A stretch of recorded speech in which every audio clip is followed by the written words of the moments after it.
Zoe TV.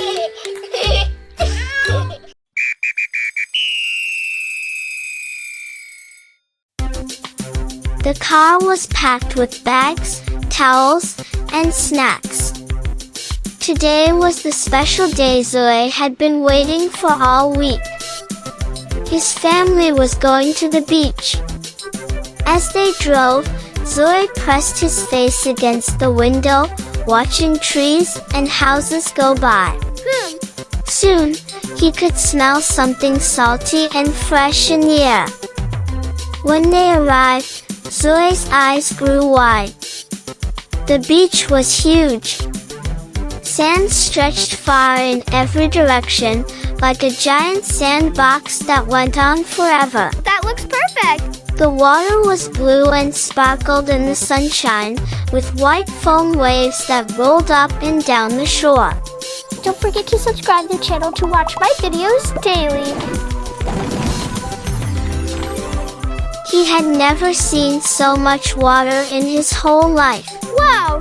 Dad carried the beach umbrella while Mom brought the cooler. Zoe carried his own special beach bag with his new bucket and shovel. They found a perfect spot on the warm sand and set up their colorful umbrella.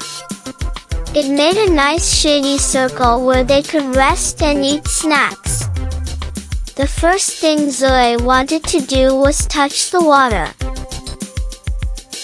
He took off his shoes and ran toward the waves. The sand felt warm and soft under his feet, but as he got closer to the water, it became cool and wet. Ah, that is so cute! When a wave rolled up and touched his toes, he giggled and jumped back. The water was cold and bubbly. Soon, Zoe was brave enough to walk into the shallow water. The waves would come up to his knees and then go back out again. He loved how the water pushed and pulled at his legs. Sometimes a bigger wave would splash up and get his shorts wet, making him laugh and run back to the dry sand. Dad helped Zoe build his first sandcastle. They used the bucket to make tall towers and the shovel to dig a moat around it. The wet sand stuck together perfectly, and soon they had a beautiful castle with walls and towers. Beautiful! Zoe decorated it with seashells and small stones he found nearby. Mom showed Zoe how to look for seashells along the water's edge.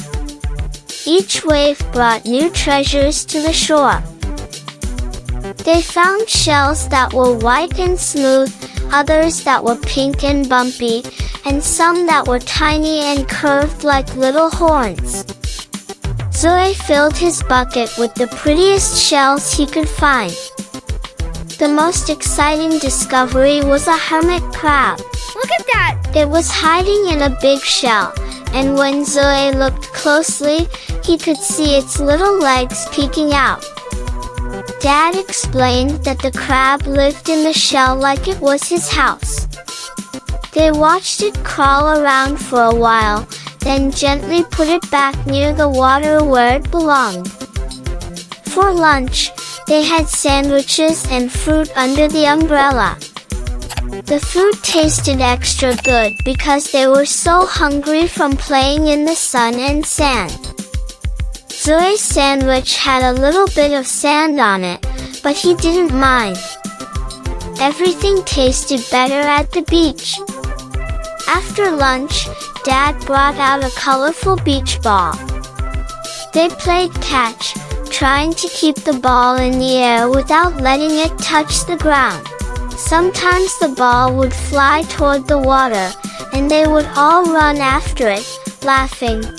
Mom packed a surprise in the beach bag, a bright red kite shaped like a fish. The wind at the beach was perfect for flying kites. Dad helped Zoe hold the string while the kite danced high up in the blue sky. Impressive! It looked like a real fish swimming through the air. As the afternoon went on, Zoe discovered more fun things to do in the sand.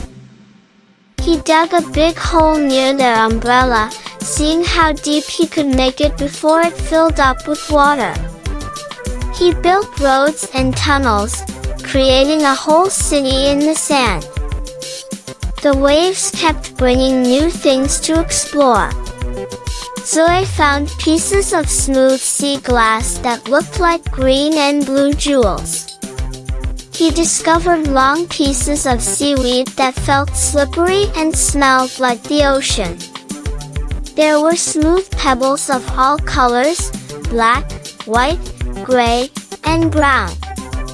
When his feet got too hot from the warm sand, Zoe would run back to the cool water. He learned to jump over the small waves as they came in. Sometimes he would time it just right and jump over the white, foamy water. Mom helped Zoe write his name in the wet sand using a stick. Wow! The letters were big and clear, and they took a picture before the next wave could wash it away. They also drew pictures in the sand, a sun, a fish, and a happy face with a big smile. As the sun began to get lower in the sky, they played one more game. Dad buried Zoe's legs in the sand, leaving just his head and arms sticking out. It felt funny to be stuck in the cool, heavy sand. Before leaving, they collected some of their best shells and sea glass to take home as souvenirs. Zoe also helped clean up their area, picking up any trash they saw to keep the beach beautiful for the sea animals and other families. The ride home was quiet. Zoe was tired from all the sun and fun, but he was also happy. His hair smelled like salt water, his skin felt warm from the sun, and his pockets were full of beach treasures. He looked at the shells in his bucket and remembered each place he had found them. That night, Zoe put his favorite shells on his bedroom windowsill where he could see them every day. Every time he looked at them, he could remember the sound of the waves, the feeling of cool water on his feet, and the way the sand felt between his fingers. Before going to sleep, Zoe asked Mom and Dad when they could go back to the beach. He already had ideas for new sandcastles to build, more shells to find, and bigger waves to jump over. See you tomorrow!